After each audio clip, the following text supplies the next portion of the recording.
Voulez-vous contribuer à notre chaîne? C'est facile.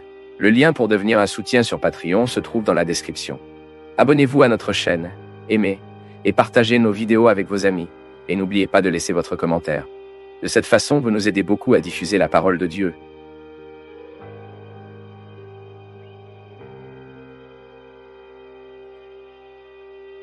Qu'est-ce qui vit dans la sainteté? Chaque fois que vous parlez de vivre dans la sainteté, nous imaginons ce saint sur l'autel, non? Ensuite, nous regardons et disons, je pense que je ne pourrais pas l'être non plus, non? Il est très différent de moi, non? Vous voyez, le chemin de la sainteté est le chemin de la conversion. Vivre dans la sainteté, c'est vivre dans la conversion. Nous sommes conscients que tout le temps nous sommes en déplacement. Le peuple antique, le peuple d'Israël, vivait l'exode, qui était le déplacement. Il a laissé une vieille terre pour aller chercher la terre promise. Il a quitté le territoire de l'esclavage pour aller chercher la terre de la liberté. La sainteté vivante est ceci. Mon peuple a accepté le déplacement. Je passe d'une ancienne réalité à une nouvelle, un moment de tristesse et de dépression à un moment de libération et de joie. La sainteté est que vous reconnaissez dans votre vie quotidienne, dans votre vie, l'opportunité que Dieu vous donne ce déplacement. Quand allons-nous obtenir notre processus de sainteté? Quand nous refusons de partir. Quand je parle, cette force de Dieu marque en nous, Dieu agit en nous par la force de sa grâce, et précisément pour nous convaincre que nous devons encore chercher un nouvel endroit. Nous tous, découvrez notre journée-jour une raison, et lire dans notre vie quotidienne une raison qui nous fait marcher, qui nous fait partir, qui ne nous met pas en place.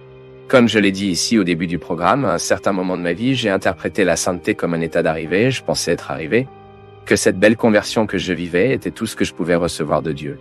C'est pourquoi j'ai regardé tout le monde avec un peu de mépris. Je me sentais très privilégié. Je suis arrivé, je suis déjà à l'endroit que Dieu a préparé pour moi. Pas assez, nous sommes toujours en train de voyager. Et c'est ce qui doit nous rendre humbles. Je déménage pour atteindre un endroit que Dieu a préparé pour moi. Vous déménagez également? Et nous devons être conscients que nous ne restons pas encore en pensant que nous sommes arrivés. La sainteté est ça. C'est ce processus d'amélioration que Dieu joue en nous par la force de sa grâce et aussi pour nos efforts. Nous devenons progressivement cette conscience. Aujourd'hui, je peux être mieux. Aujourd'hui, je veux être meilleur. Aujourd'hui, je veux choisir un peu mieux la vie. Je veux faire de meilleures options. C'est être saint. C'est vous de vivre la cohérence du rêve que vous avez pour vous avec le rêve que Dieu a pour nous. C'est nous d'adapter cela, toujours devant nos yeux qui n'est pas le rêve de Dieu qui doit s'adapter au nôtre, mais c'est à nous qui doit s'adapter à son rêve. Et rassurez-vous, voyez-vous, si vous avez devant votre cœur le but de rechercher l'être humain que Dieu veut que vous soyez, vous pouvez être sûr que vous ne serez pas dupe. Vous ne regretterez pas. Dieu ne projette pas de merde. Dieu ne projette que les bonnes personnes. Et je suis sûr que toute l'humanité est immergée dans ce projet. Dieu a projeté tout le monde d'une très belle manière. Nous ne pouvons pas être cela. Nous nous sommes arrêtés de la manière. Car nous sommes souvent découragés du combat. Et nous pensons qu'il est bon que nous ayons accompli. Non, cet être humain que vous avez été aujourd'hui peut être meilleur. Que cela ne soit pas découragé, mais qu'il vous remplit d'espoir. Se réveiller demain dans le but d'accélérer cette sainteté de Dieu dans votre vie. Je suis convaincu, mon peuple, qu'il y a parfois des jours où nous évoluons des années et des années. Il y a des jours où nous supposons si intéressant, si sérieux, ce processus de sainteté, que Dieu avance beaucoup avec nous. J'ai changé. Je ne pense plus si mesquin, je ne suis plus si jaloux, je suis plus libre. Vous avez avancé.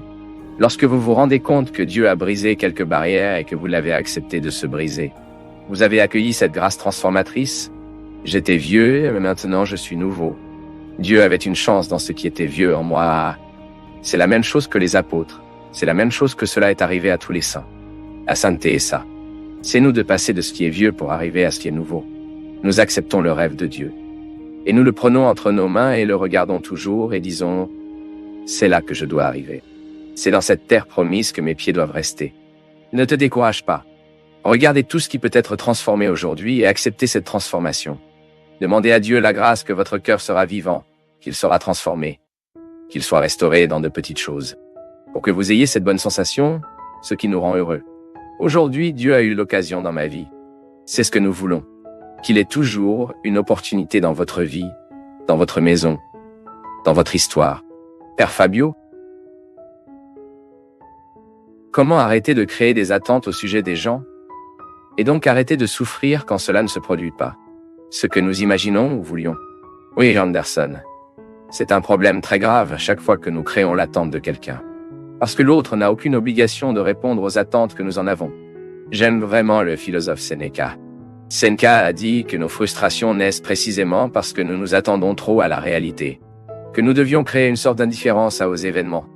Parce que si nous sommes indifférents, nous nous réjouirons quand les choses seront bonnes et que nous ne serons pas déçus quand quelque chose ne va pas parce que je ne m'attendais même pas à cela.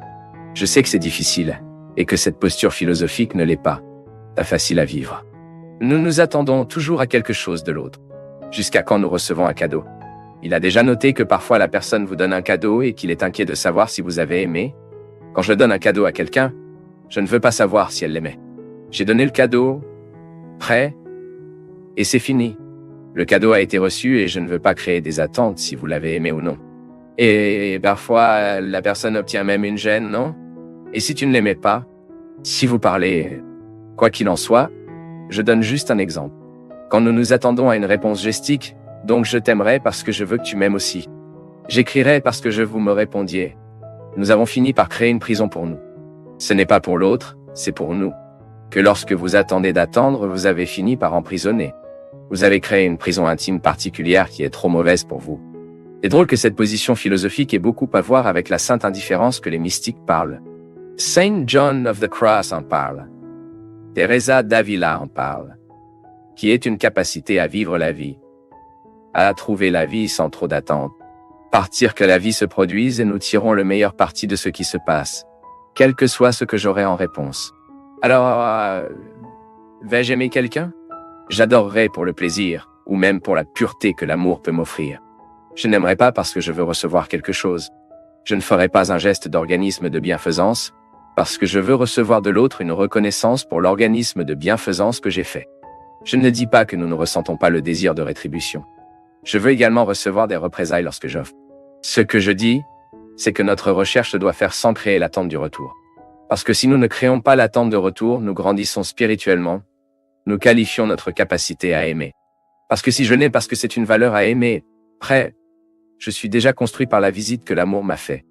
Maintenant, si je me fâche parce que l'autre ne correspond pas à l'amour que je lui ai donné, alors je peux arriver à la conclusion que mon amour n'est pas si pur. Et c'est tout pour me faire du mal aussi. Donc je pense que cette sainte indifférence, elle est très saine. Est-il difficile? Mais je trouve absolument nécessaire pour que nous puissions nous décevoir.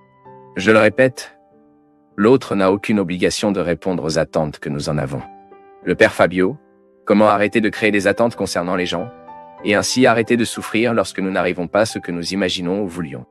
Oui, Anderson, c'est un problème très grave à chaque fois que nous créons des attentes à propos de quelqu'un, car l'autre n'a aucune obligation de répondre aux attentes que nous en avons. J'aime vraiment le philosophe de Sénéca, que nous devons créer une sorte d'indifférence aux événements. Parce que si nous sommes indifférents, nous nous réjouirons quand les choses seront bonnes et que nous ne serons pas déçus quand quelque chose ne va pas, parce que je ne m'y attendais même pas beaucoup. Je sais que c'est difficile et que cette posture philosophique n'est pas très facile à vivre. Nous nous attendons toujours à quelque chose de l'autre. Jusqu'à quand nous recevons un cadeau. Il a déjà noté que parfois la personne vous donne un cadeau et qu'il est inquiet de savoir si vous avez aimé. Moi, quand je donne un cadeau à quelqu'un, je ne veux pas savoir si elle l'aimait. J'ai donné le cadeau, prêt, et c'est fini. Le cadeau a été reçu et je ne veux pas créer des attentes si vous l'avez aimé ou non. Et parfois la personne obtient même une gêne, non? Et si tu ne l'aimais pas? Si vous parlez... Quoi qu'il en soit, je donne juste un exemple. Quand nous nous attendons à une réponse gestique, donc je t'aimerai parce que je veux que tu m'aimes aussi. J'écrirai parce que je veux que vous me répondiez. Nous avons fini par créer une prison pour nous. Ce n'est pas pour l'autre, non. C'est pour nous. Quoi, lorsque vous attendez, vous avez fini par emprisonner. Vous avez créé une prison intime particulière qui est trop mauvaise pour vous. C'est drôle que cette position philosophique ait beaucoup à voir avec la sainte indifférence que les mystiques parlent. Saint John of the Cross en parle, Teresa d'Avila en parle, qui est une capacité à vivre la vie, à trouver la vie sans trop d'attente. Laissez la vie se produire et nous apprécions le plus de ce qui se passe. Peu importe ce que j'aurai en réponse. Alors, vais-je aimer quelqu'un? J'adorerais pour le plaisir ou même pour la pureté que l'amour peut m'offrir. Je n'aimerais pas parce que je veux recevoir quelque chose. Je ne ferai pas un geste d'organisme de bienfaisance parce que je veux recevoir de l'autre une reconnaissance pour l'organisme de bienfaisance que j'ai fait. Je ne dis pas que nous ne ressentons pas le désir de rétribution. Je veux également recevoir des représailles lorsque j'offre. Ce que je dis, c'est que notre recherche doit faire sans créer l'attente du retour. Parce que si nous ne créons pas l'attente de retour, nous grandissons spirituellement. Nous qualifions notre capacité, parce que si je l'aimais, parce que c'est une valeur à aimer. Maintenant, si je me fâche parce que l'autre ne correspond pas à l'amour que je lui ai donné, alors je peux arriver à la conclusion que mon amour n'est pas si pur. Et puis ça me fait mal aussi. Alors je pense que cette indifférence, c'est très sain. Est-il difficile? Mais je trouve absolument nécessaire pour que nous puissions nous décevoir. Je le répète, l'autre n'a aucune obligation de répondre aux attentes que nous en avons.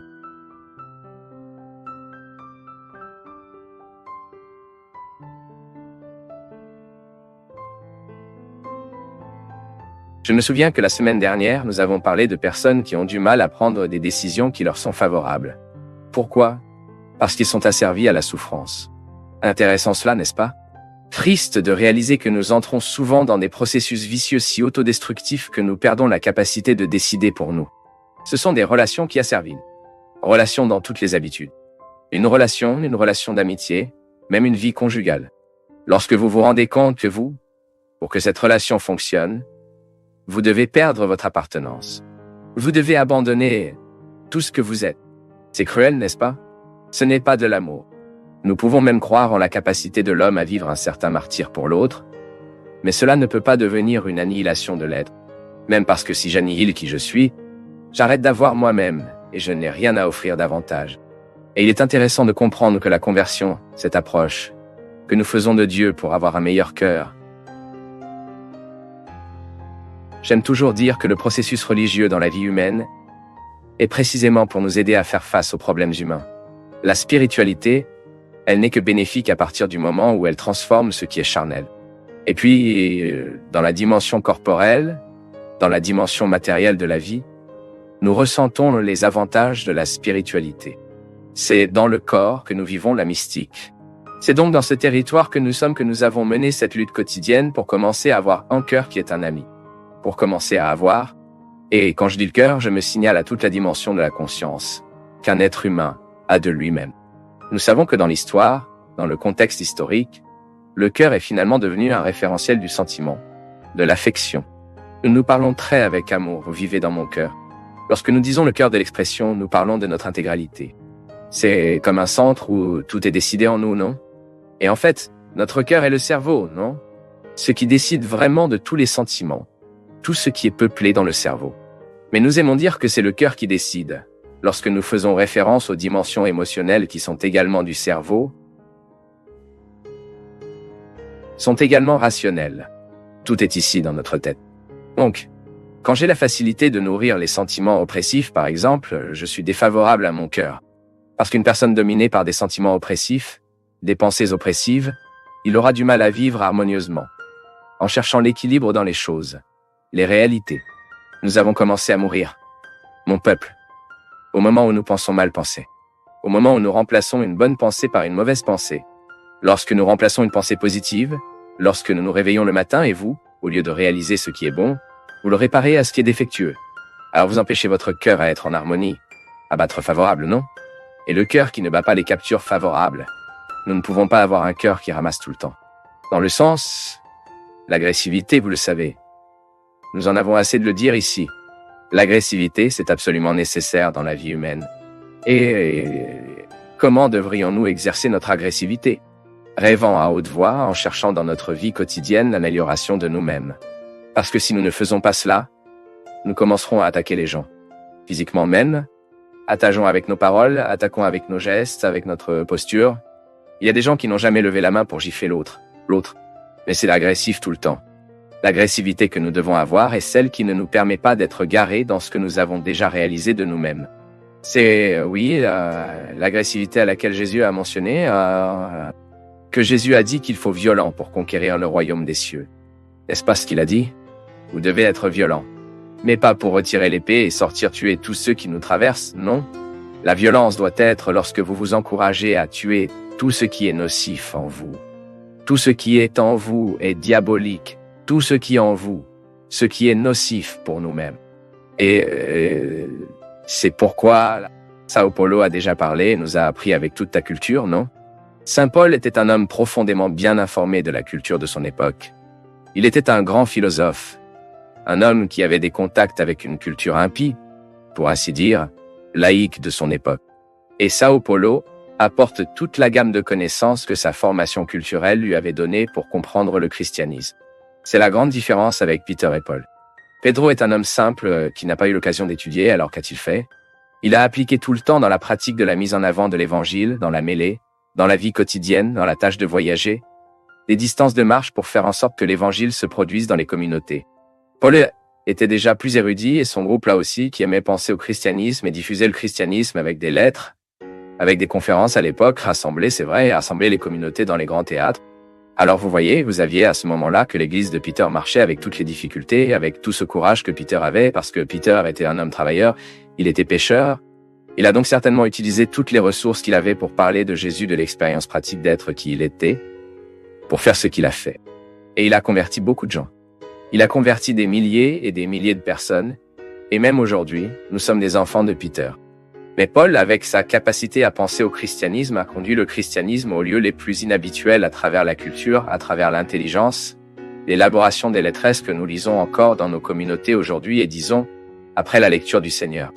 Alors Paulo, avez-vous compris que la conversion est le changement d'esprit? Le vrai chrétien est celui qui subit constamment un processus de transformation mentale. Regardez à quel point cela est fantastique. Savez-vous que chaque fois que vous apprenez quelque chose de nouveau, votre cerveau est physiquement modifié? Il subit des modifications physiques. Ainsi, lorsque nous plongeons dans le mystère du christianisme, nous commençons à assimiler une façon d'être et de penser à Jésus. Je continue de penser, mon peuple, qu'au début du christianisme, beaucoup ont été tués parce qu'ils pensaient comme Jésus. Parce qu'ils vivaient comme Jésus. Ce n'est que dans l'an 300 et quelque chose, si c'est 314, que Constantin, l'empereur, officie le christianisme comme la religion officielle de l'Empire romain. Et incroyable que cela puisse paraître, à partir du moment où Constantin officie, ce qui permet au christianisme de perdre un peu sa force. Intéressant cela, n'est-ce pas? Qu'avant d'être la religion officielle, c'était le moment du martyre.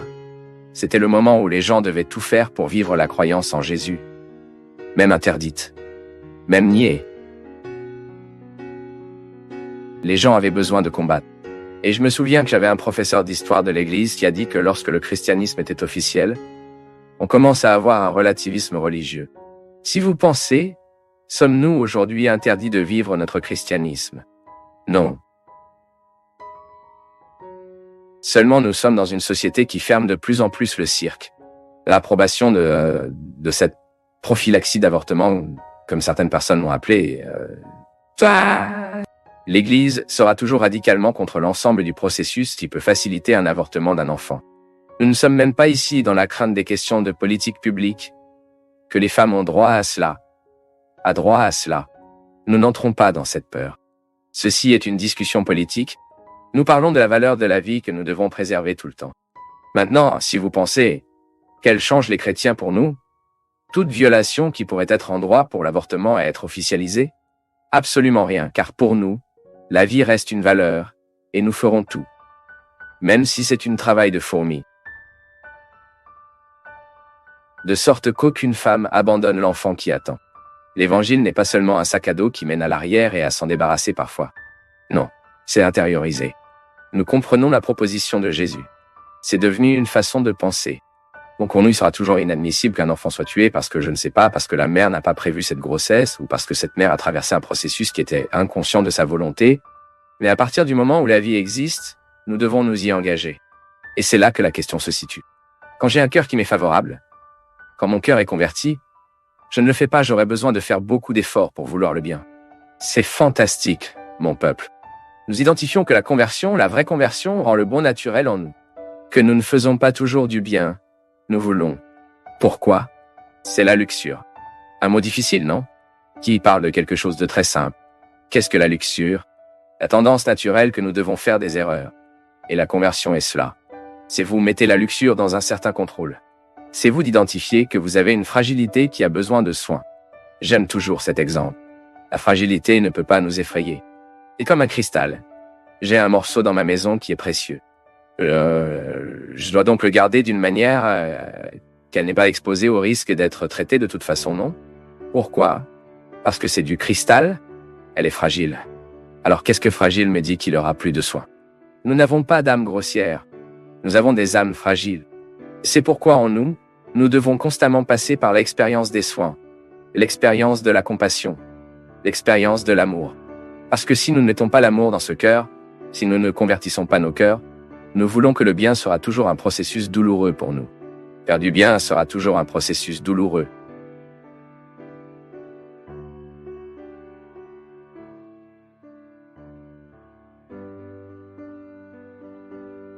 Toutes les décisions qui peuvent à peine contempler quelque chose de surnaturel, parce qu'ils ont été trop difficiles à ce qui est simplement humain. La parole de Dieu doit être lue. Nous pouvons lire de deux manières, non? À un premier moment comme la prière. Il existe même une méthode appelée Divine Lex, qui en vaudrait la peine. Si vous obtenez sur Internet, vous trouvez les étapes de cette méthode. Ce qui est à partir du moment de la concentration, du choix du texte, puis de la lecture, puis vous vivez cette prière dans une prière. Et puis vous avez les passages spécifiques pour favoriser votre prière. Vous prenez, par exemple, les psaumes, vous prenez un extrait de l'Évangile, puis vous méditez la façon dont Jésus vit, la voie d'être, ce que Jésus a dit à cette personne ou à cette personne. Maintenant, lorsque nous nous avandrons à lire toutes les pages de la Sainte Écriture, voulant trouver des réponses à la vie, nous devons être très prudents, car la Sainte Écriture est un livre qui a raconté l'histoire de nombreuses personnes. Et pour que nous comprenions l'histoire qui y est racontée, nous devons vivre la contextualisation. C'est une règle de l'herméneutique. Qu'est-ce que l'herméneutique? L'herméneutique est la science de l'interprétation. Chaque fois que je lis un texte, je suis dans l'exercice de l'herméneutique. Autrement dit, j'essaie de comprendre en faisant une interprétation de ce que je lis. C'est là que vit le danger. De nombreuses religions sont fondamentalistes. Pourquoi? Parce qu'ils n'interprètent pas le texte du contexte. C'est bon. Nous prenons le livre de la Révélation.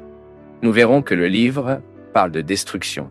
Il y a des gens qui prennent ces textes, lisent sans beaucoup de... Ensuite, il y a des gens qui entrent dans ces langues apocalyptiques et deviennent fous. Ils pensent que le monde se terminera aujourd'hui, puis ces malheurs qui se produisent, qui sont des malheurs naturels, souvent causés par nous. La nature est là pour vivre d'une manière. Nous avons construit dans les mauvais endroits, nous jetons des ordures dans les trous d'hommes. Voici l'inondation. Tout. Nous avons notre responsabilité. Ensuite, une personne prend un texte apocalyptique et lit cette situation comme si elle était expliquée. Ensuite, il supprime la responsabilité humaine, car le texte dit que cela se produirait. Vous voyez, c'est un danger. Le texte de l'Apocalypse, juste pour donner un exemple, a été écrit d'une communauté qui vivait la terreur de la domination romaine. Ainsi, la communauté qui écrit ce texte, elle est opprimée.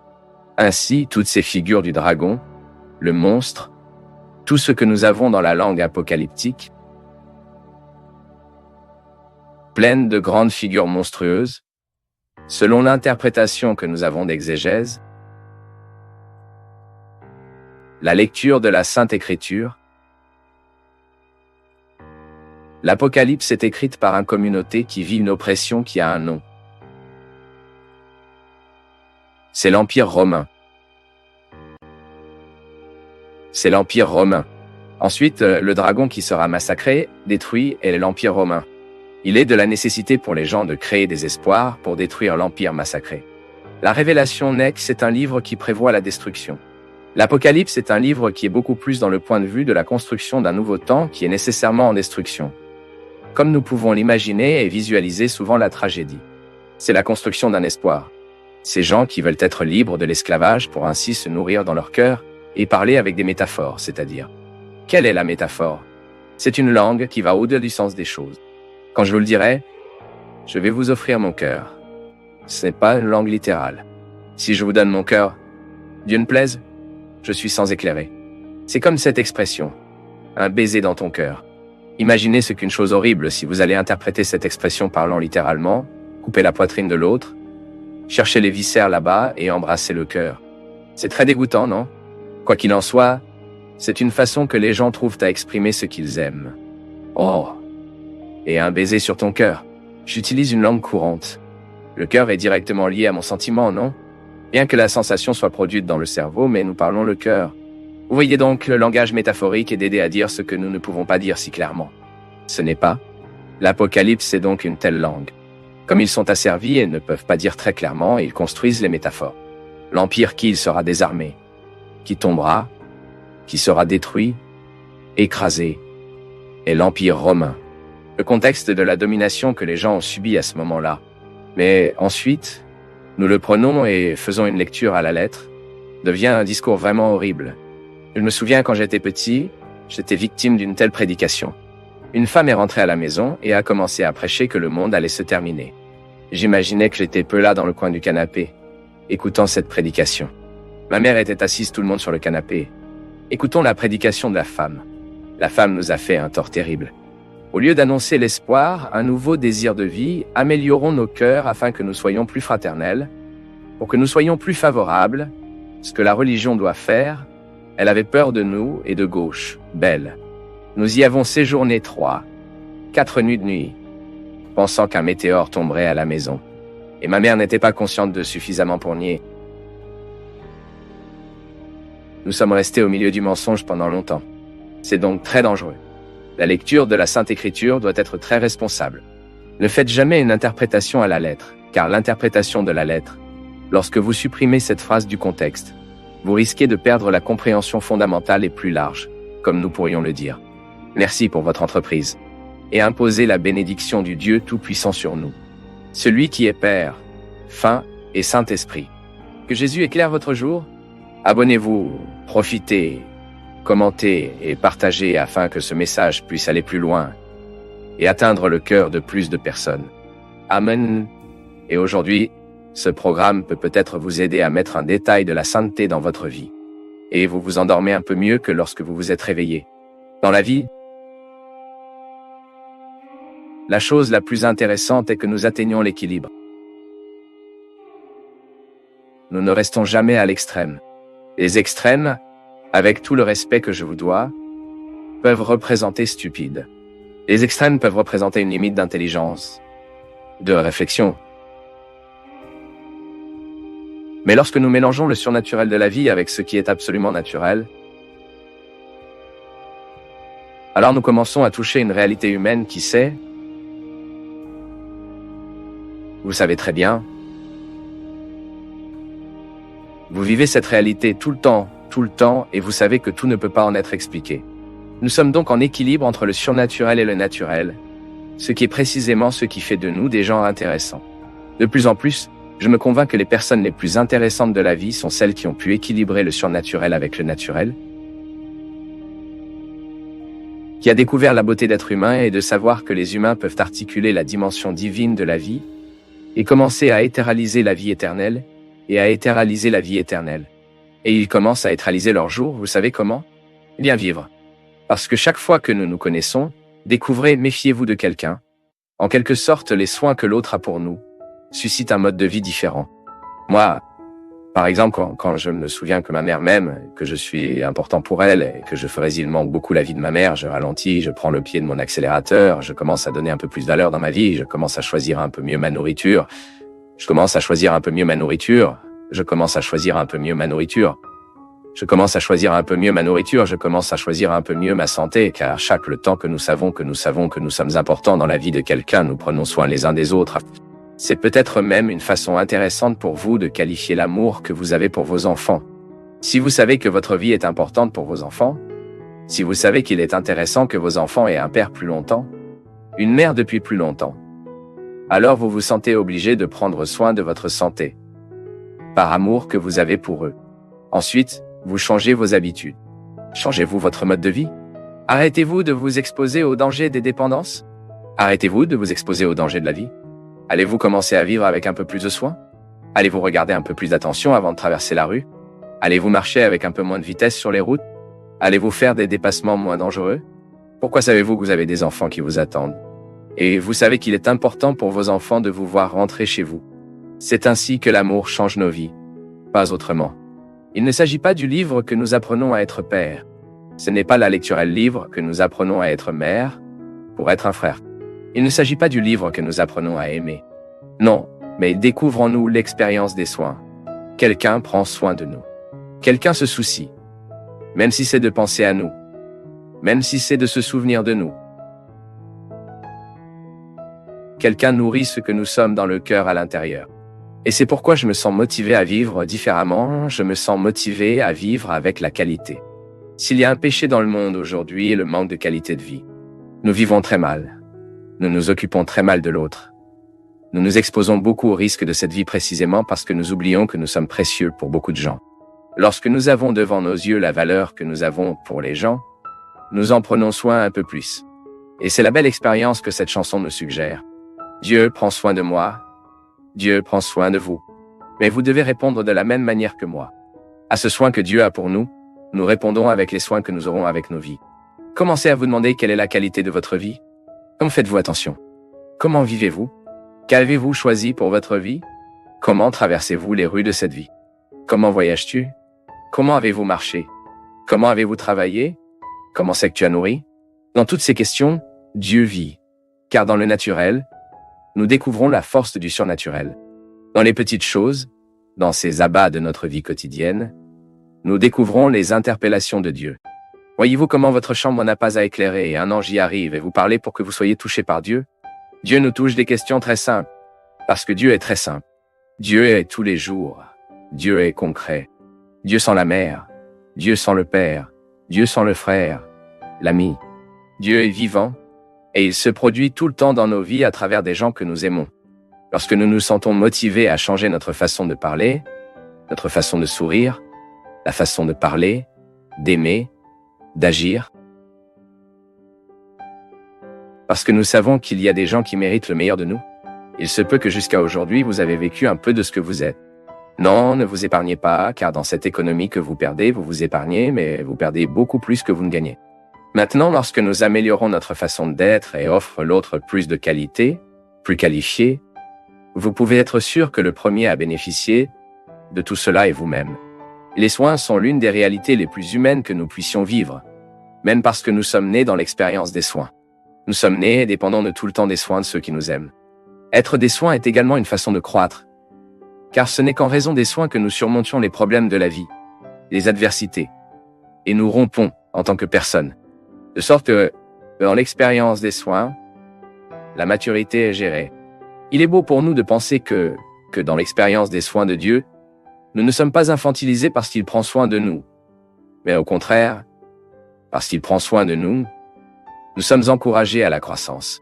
L'enfant est un moment qui doit passer. L'enfance est un moment qui doit passer dans nos vies. Vous savez que Dieu prend soin de vous, mais vous regardez les deux côtés de la rue lorsque vous le traverserez. Cela signifie qu'il y a une responsabilité dans celui qui sait prendre soin de lui, dans celui qui sait qu'il y a une providence en prenant soin, mais qu'il y a aussi une réalité humaine qui doit être observée. Il y a la beauté de la religion, mon peuple. Sachant qu'il y a le cadeau surnaturel, mais qu'il y a aussi le cadeau naturel, et que la vraie religion est celle qui peut établir les liens du surnaturel avec ce qui est naturel dans la vie. Si les religions qui survivent uniquement du surnaturel risquent d'être inhumaines, et peut-être que vous avez vu de nombreux modèles de religions dans le monde qui sont devenus des causes de guerre, n'est-ce pas? Les guerres saintes sont nées d'un surnaturalisme excessif lorsque nous oublions la réalité humaine. D'un autre côté, si nous ne vivons qu'une religion naturelle, nous se détachons du sacré et que nous devenons des gens qui articulent.